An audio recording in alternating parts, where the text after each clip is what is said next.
कि तलवार, धनुष और पैदल सैनिक कुरुक्षेत्र में खड़े हुए। एक बिंब बनाता हूं, चित्र बनाता हूं कि तलवार, धनुष और पैदल सैनिक कुरुक्षेत्र में खड़े हुए, रक्त पिपासु महारथी एक दूसरे सम्मुख अड़े हुए, कई लाख सेना के सम्मुख पांडव 5 बिचारे थे। एक तरफ थे योद्धा सब, एक तरफ समय के मारे थे। महासमर की प्रतीक्षा में, महासमर की प्रतीक्षा में सारे ताक रहे थे जी, और पार्थ के रथ को स्वयं केशव हाँक रहे थे। रणभूमि के सभी नजारे देखने में कुछ खास लगे। माधव ने अर्जुन को देखा, अर्जुन उन्हें उदास लगे। कुरुक्षेत्र का महासमर एक पल में तभी सजा डाला। 5 जन्य उठा कृष्ण ने मुख से लगा बजा डाला। हुआ शंखनाद, जैसे ही सबका गर्जन शुरू हुआ, रक्त बिखरना हुआ शुरू और सबका मर्दन शुरू हुआ। कहा कृष्ण ने उठ पार्थ, कहा कृष्ण ने उठ पार्थ, और एक आंख को मीच जरा, गांडियों पर रख बाणों को, पृथ्वी को खींच जरा, और आज दिखा दे रणभूमि में, आज दिखा दे रणभूमि में योद्धा की तासीर। यहाँ इस धरती पर कोई नहीं अर्जुन के जैसा वीर, इस धरती पर कोई नहीं अर्जुन के जैसा वीर। यहाँ सुनी बात माधव की तो अर्जुन का चेहरा उतर गया। एक धनुर्धारी की विद्या मानो चूहा उतर गया। बोले पार्थ सुनो कान्हा, बोले पार्थ सुनो कान्हा, जितने ये सम्मुख खड़े हुए हैं, हम तो इनसे सीख सीख कर सारे भाई बड़े हुए हैं।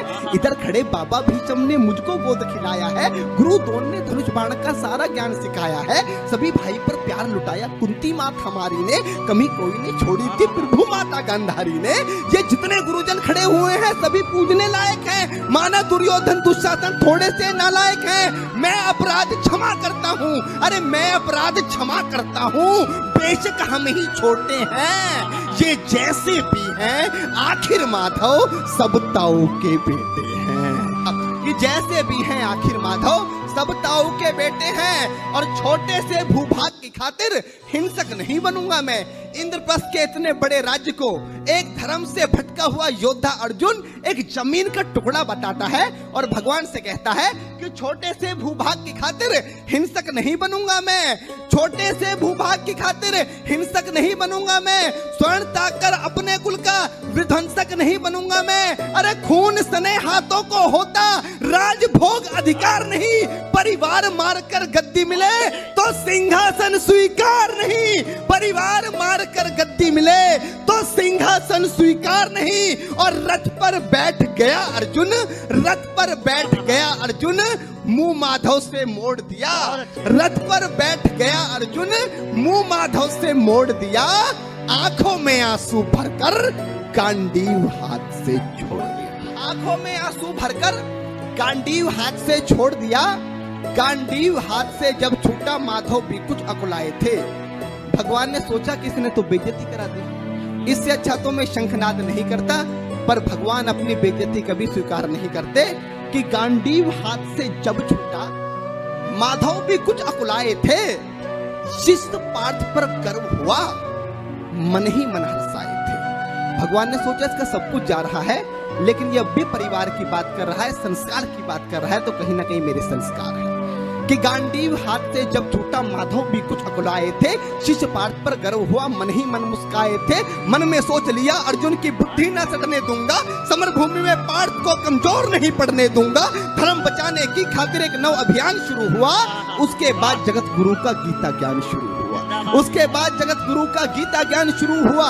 एक नजर में, एक नजर में, एक नजर में, एक नजर में रणभूमि के कण-कण डोल गए माधव। टकटकी बांधकर देखा अर्जुन, एकदम बोल गए माधव, पार्थ मुझे पहले बतलाते, ए पार्थ मुझे पहले बतलाते, मैं संवाद नहीं करता, पार्थ मुझे पहले बतलाते, मैं संवाद नहीं करता, तुम सारे भाइयों की खातिर कोई विवाद नहीं करता। पांचाली के तन पर लिपटी साड़ी खींच रहे थे वो, दोषी वो भी उतने ही हैं, जबड़ा भींच रहे थे जो, घर की इज्जत तड़प रही कोई तो टूक नहीं बोले, पौत्र बहू को नगन देखकर गंगा पुत्र नहीं खोले, तुम कायर बनकर बैठे हो, ये बात बड़ी बेशर्मी है। संबंध उन्हीं से निभा रहे जो लोग यहाँ अधर्मी है। हे पांडु के पुत्र, अरे हे पांडु के पुत्र, धर्म का कैसा कर्ज उतारा है। अरे शोले होने थे आंखों में पर बहती जलधारा है, शोले होने थे आंखों में पर बहती जलधारा है।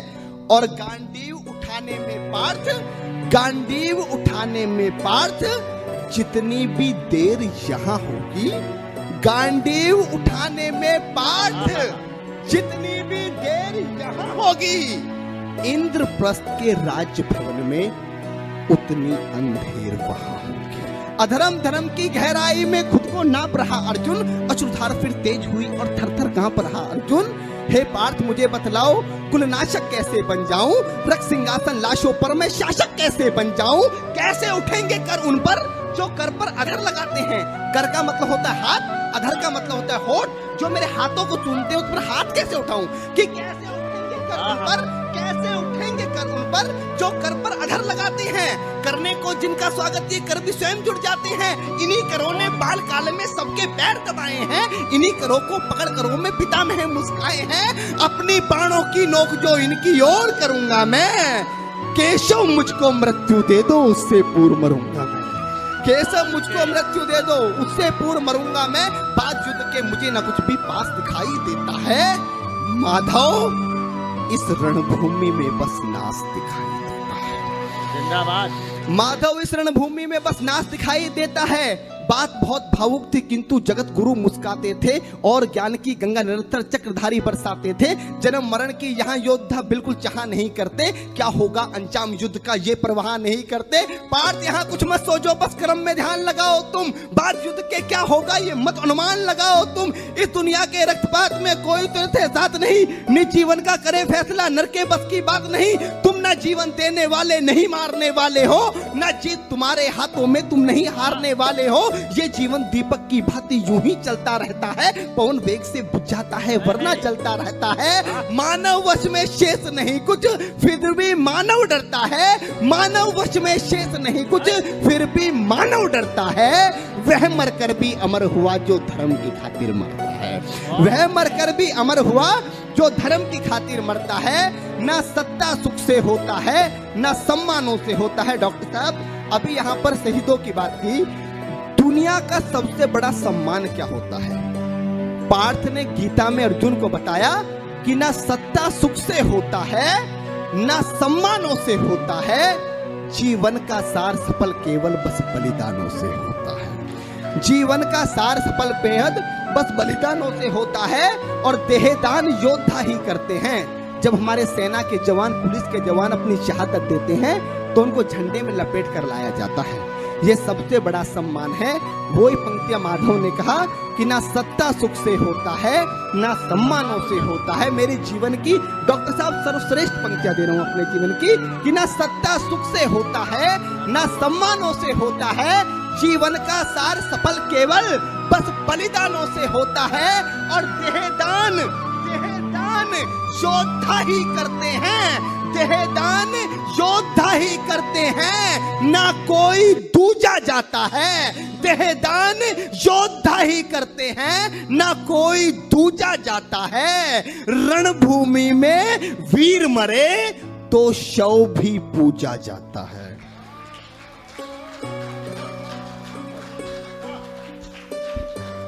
देहदान योद्धा ही करते हैं ना कोई दूजा जाता है। रणभूमि में वीर मरे तो शव भी पूजा जाता है। और योद्धा की प्रवृत्ति जैसे खोटे शस्त्र बदलती है। कविता की एक सर्वश्रेष्ठ पंक्तियां देता हूं, क्योंकि गीता में भगवान कृष्ण बताना क्या चाह रहे थे कि योद्धा की प्रवृत्ति जैसे खोटे शस्त्र बदलती है। पंक्ति पर आपका ध्यान चाहूंगा कि योद्धा की प्रवृत्ति जैसे खोटे शस्त्र बदलती है, वैसे मानव की दिव्य आत्मा दैहिक वस्त्र बदलती है। वैसे मानव की दिव्य आत्मा दैहिक वस्त्र बदलती है। ये मान और सम्मान बताओ, जीवन के अपमान बताओ। उसके बाद अर्जुन कहता है कि ये मान और सम्मान बताओ, जीवन के अपमान बताओ। जीवन मृत्यु क्या है माधव, रण में जीवन दान बताओ। काम क्रोध की बात कही तो मुझको उत्तम काम बताओ। अरे खुद को ईश्वर कहते हो तो जल्दी अपना नाम बताओ, खुद को ईश्वर कहते हो तो जल्दी अपना नाम बताओ। इतना सुनते ही माधव का धीरज पूरा डोल गया। तीन लोक का स्वामी फिर बेहद गुस्से में बोल गया, अरे कान खोलकर सुनो पार्थ, मैं ही त्रेता का राम हूँ। कान खोलकर सुनो पार्थ, मैं ही त्रेता का राम हूँ। कृष्ण मुझे सब कहते हैं, मैं द्वापर का घनश्याम हूँ। रूप कभी नारी का रखकर मैं ही केस बदलता हूँ।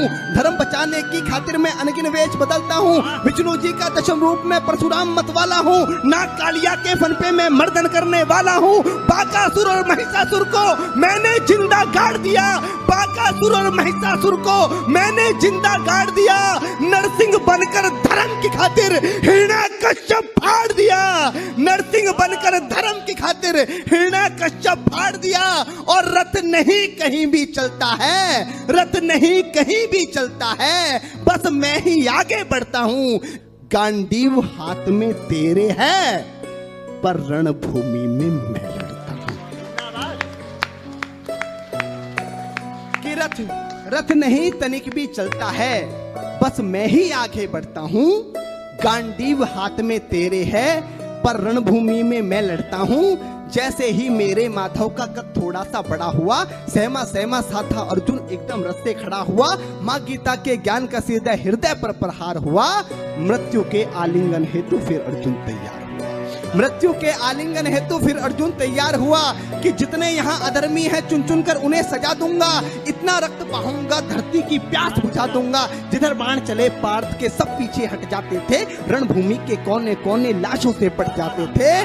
धर्मराज के शीश के ऊपर राज मुकुट की छाया थी। भगवान ने युद्ध जितवा दिया। युधिष्ठिर का राज अभिषेक हुआ। कविता की अंतिम दो पंक्तियां कि धर्मराज के शीश के ऊपर राज मुकुट की छाया थी, पर सारी दुनिया जानती थी ये बस केशव की माया थी। कि धर्मराज के शीश के ऊपर राज मुकुट की छाया थी, पर सारी दुनिया जानती थी ये बस केशव की माया थी। और धर्म किया स्थापित जिसने, धर्म किया स्थापित जिसने, दाता दया निधान की जय। हाथ उठाकर सारे बोलो चक्रधारी भगवान की जय।